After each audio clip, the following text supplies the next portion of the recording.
A cold metallic echo rings through the empty valley as a long Russian military cargo train snakes across a strategic rail bridge, its engines humming with a steady rhythm that signals confidence, routine, and the assumption that this route is untouchable. But on this particular night, the air feels different. There is a tension hidden beneath the darkness, a quiet energy moving like a shadow above the tracks. The calm is only a disguise for what is about to unfold. Moments later, a series of precise flashes slice through the night sky, and the entire landscape braces for a shock that will change the flow of the war. Hello everyone, welcome back to the Conflict Front Stories channel.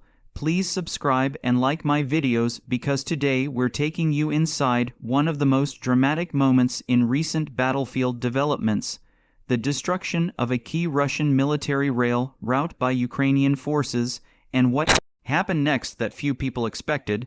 The story begins in the cold, industrial outskirts of eastern Ukraine, where reconnaissance teams had been monitoring the railway corridor for weeks.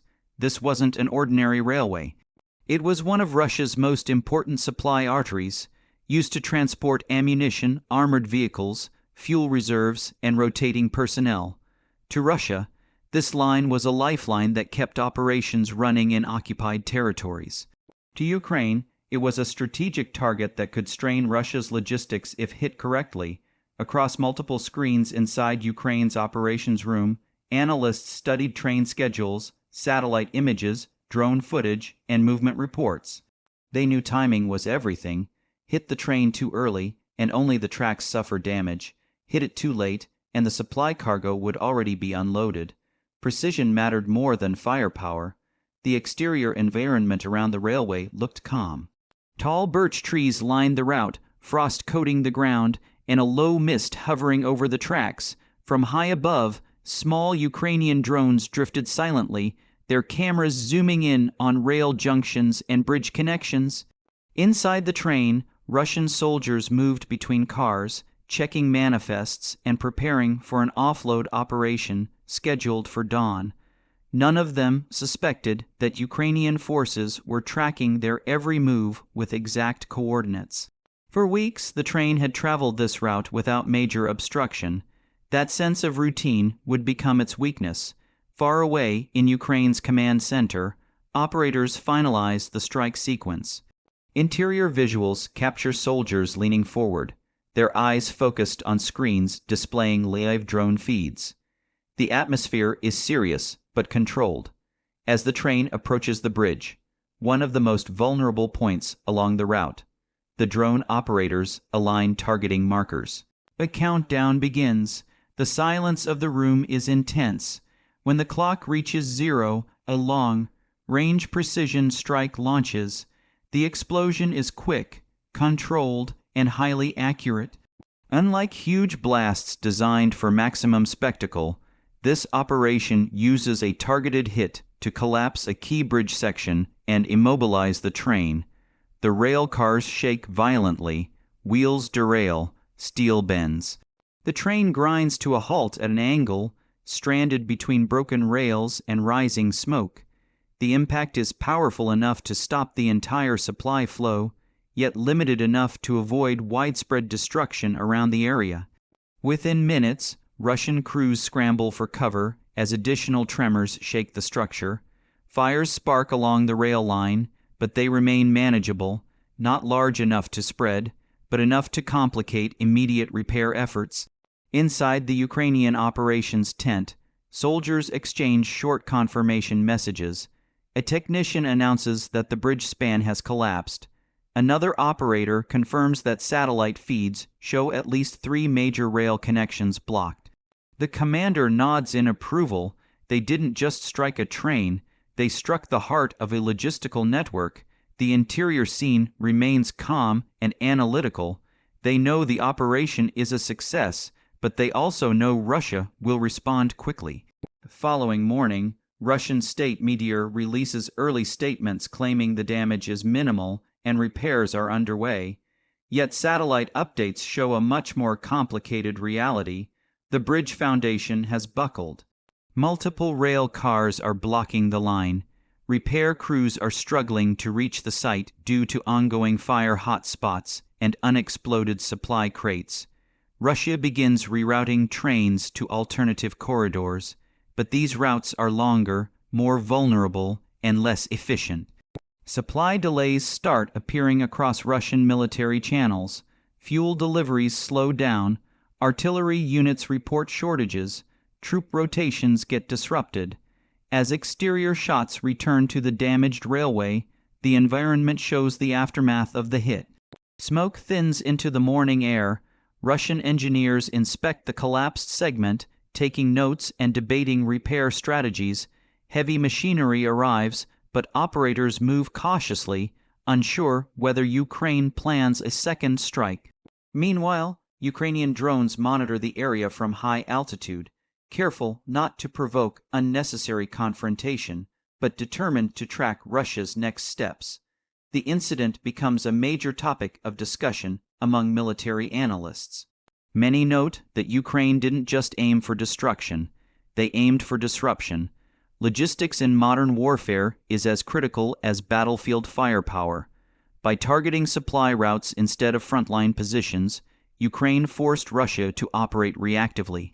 The concept is simple. If you slow the enemy's supply chain, you slow their ability to fight. Russia attempts to counter by deploying armored trains to secure vulnerable rail segments.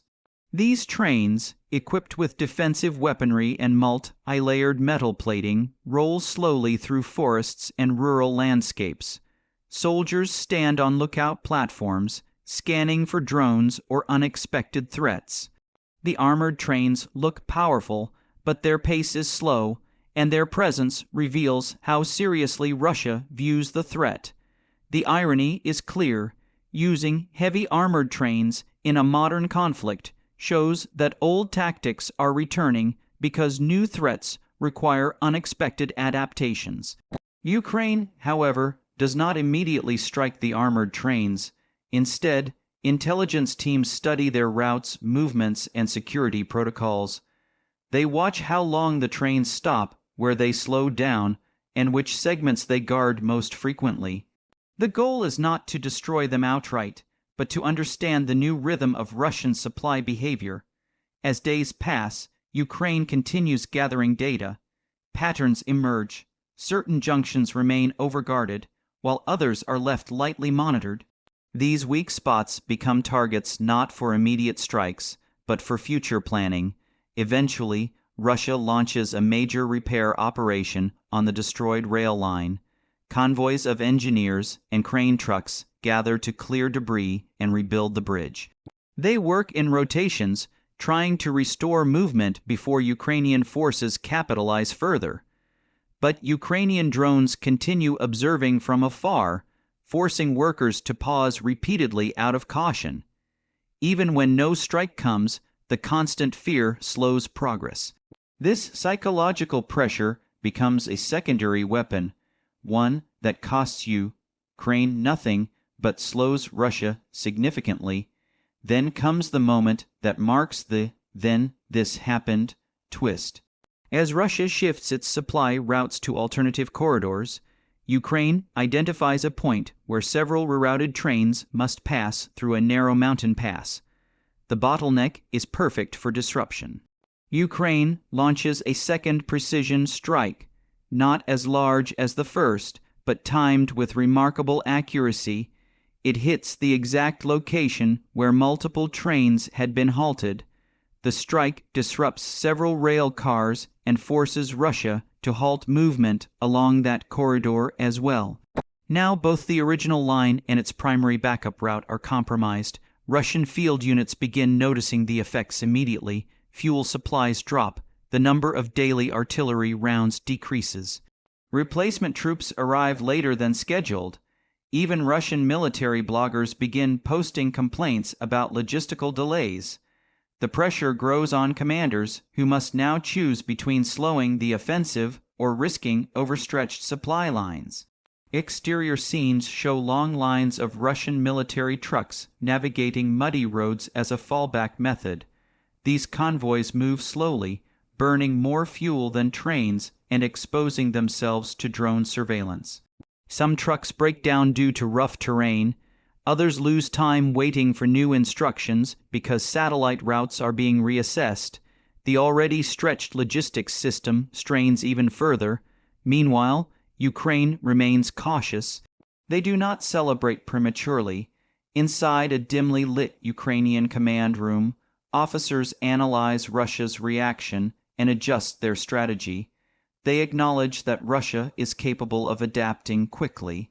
Their focus shifts toward maintaining pressure without overextending resources. The interior scenes show discussions about future risk levels, target priorities, and balancing immediate tactical goals with long-term strategy. The importance of this rail attack begins shaping conversations outside the battlefield as well. International defense analysts highlight how this operation demonstrates the impact of precision and patience.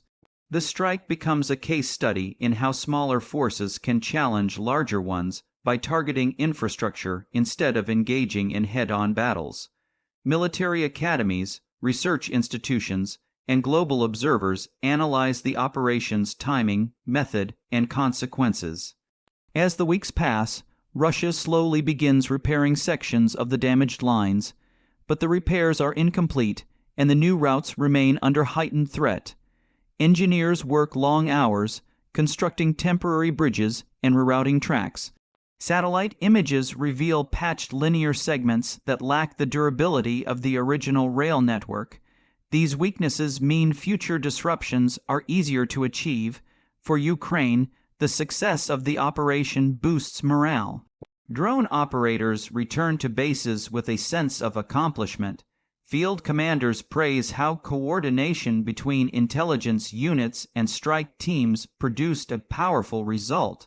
Yet the overall tone remains grounded. Everyone understands that victories in logistics do not end wars. They shift momentum, create openings, and buy time. War remains a long and evolving struggle. The script returns to the broader landscape. Snow begins to accumulate across the destroyed rail line, covering the broken steel and charred ground like a quiet reminder of how quickly seasons change, but scars of conflict remain. A lone Ukrainian scout stands on a ridge watching the horizon, noting the slowed movement of Russian convoys in the distance. The scout radios in updates, contributing to the network of information that Ukraine has built piece by piece throughout the war. As the final paragraphs unfold, the story reflects on how conflicts are shaped not only by battles but by decisions, timing, intelligence, and the understanding of how systems operate. The destruction of the Russian military rail route was not merely a tactical hit, it was a demonstration of strategic thinking. The rail strike forced Russia to adjust, adapt, and divert resources. It reshaped regional logistics, influenced combat pacing, and altered the rhythm of military operations for weeks afterward. The screen fades slowly from the snowy rail landscape to the interior of Ukraine's operations room, where soldiers continue working, monitoring new developments. Their faces are calm but determined. This strike was one chapter in a long, difficult story. More challenges lie ahead, more decisions must be made, and more strategies will unfold. But for now, Ukraine's ability to hit Russia where it hurts most, its supply network, remains a defining advantage. As the video prepares to close, the narrator's voice returns with a steady tone, reminding viewers that in modern warfare, victory is often found not only on the front lines, but in the silent battles of supply lines, information networks, and strategic timing. The destruction of the rail route stands as a powerful example of how precision and intelligence can shape the course of events. Thank you for watching Conflict Front Stories. Please subscribe and like the video for more detailed and insightful explanations of the major events unfolding across the conflict zones around the world.